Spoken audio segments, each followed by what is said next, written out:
بيان مشترك إلى الإعلام والرأي العام. في 16 حزيران يونيو 2020 اختتم وفد المجلس الوطني الكردي وأحزاب الوحدة الوطنية الكردية في الحسكة سوريا المرحلة الأولى من مفاوضات وحدة الصف الكردي، وتوصلا إلى رؤية سياسية مشتركة ملزمة والوصول إلى تفاهمات أولية واعتبار اتفاقية دهوك عام 2014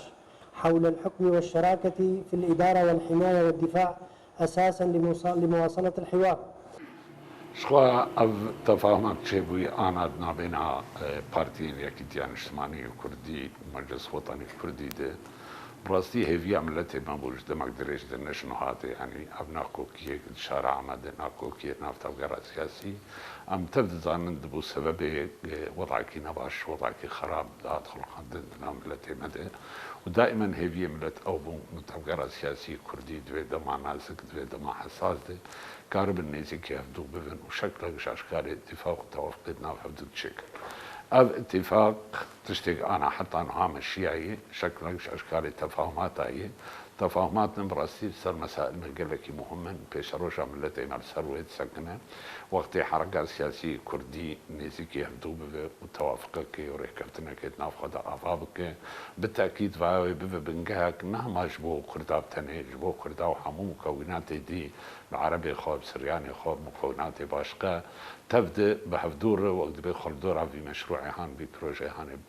بدن بيش بروجة ديمقراطية هركز خود اندرويت بينه متمثل بريفابريا خسر وإدارات حمو مناطقي يرو بن سيوانا ريفابريا خسر كارو خباتي خود ماشين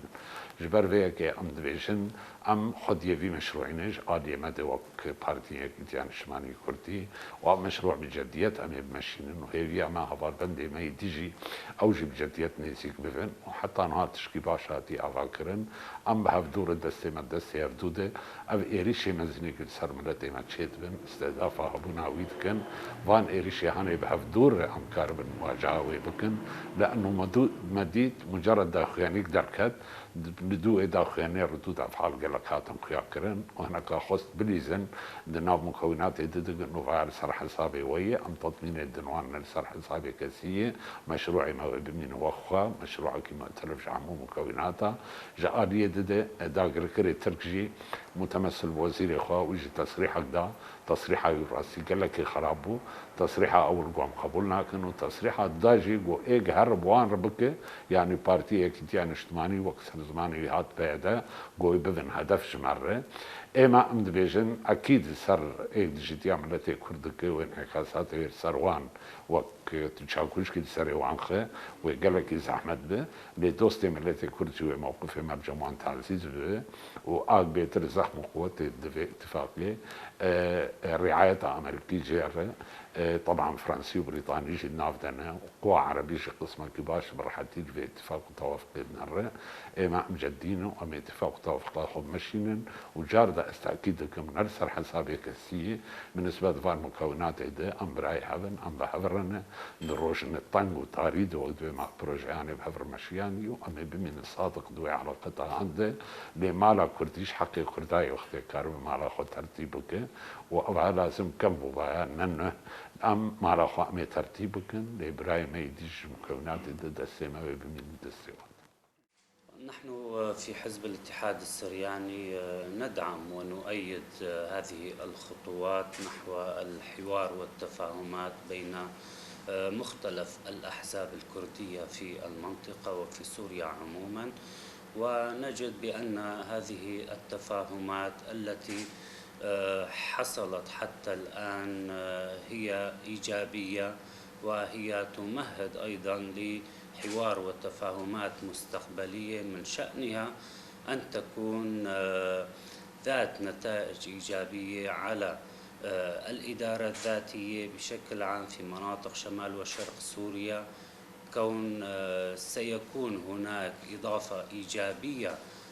للتشكيلة السياسية لهذه الإدارة الذاتية، وكذلك هو إيجابي نحو الحل السياسي في سوريا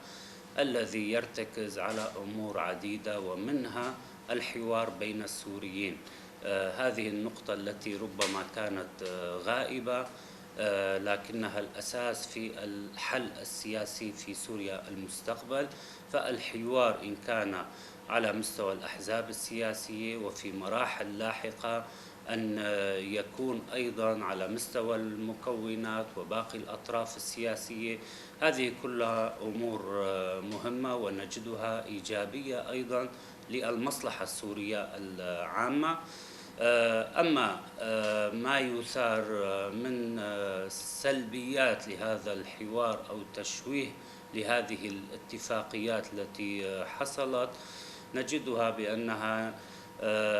عمل من هدفه هو إثارة الفتنة بين المكونات وإحداث خلافات وانقسامات في المجتمع، وخصوصا في شمال شرق سوريا التي تشهد نوعا ما استقرارا في أغلب النواحي. لكن كما نرى أيضا بأن هناك بعض القوى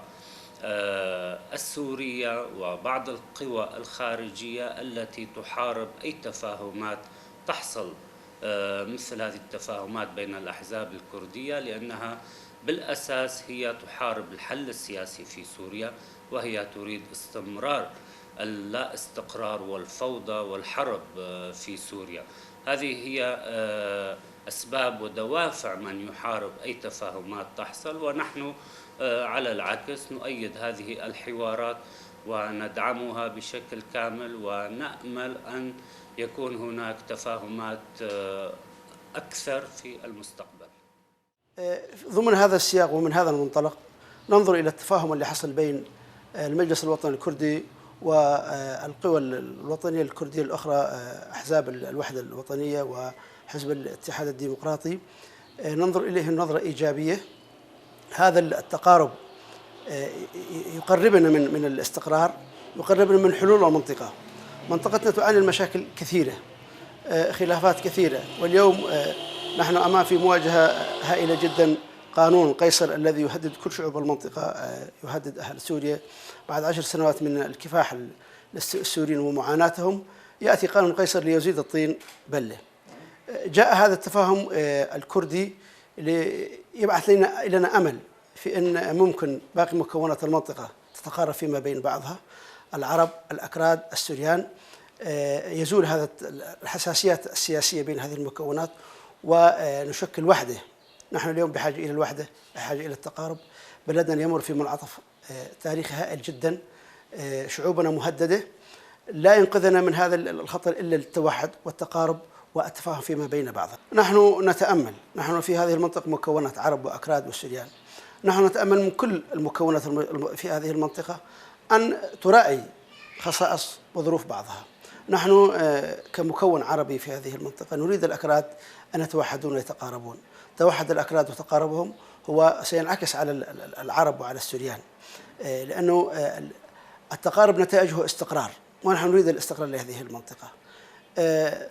وأيضا ننظر نحن أيضا إلى العرب، أيضا أن نتقارب وأن نتوحد، أن نزيل الحساسية اللي بيننا بين من محسوب على هذا الطرف أو على هذا الطرف. أيضا نريد أن نزيل هذه الأمور. نتأمل التفاهمات القادمة أن تأخذ خصائص كل المكونات في الاعتبار، وأن يكون حساب كل هذه المكونات في عينهم. يعني نريد أن نكون جميعا نبني هذه المنطقة، نكون كلنا في هذه المنطقة نتائج تاريخية. نريد أن نبقى كلنا في هذه المنطقة، نحمي مصالح بعضنا، نحمي مكونات بعضنا، نحمي خصائص بعضنا.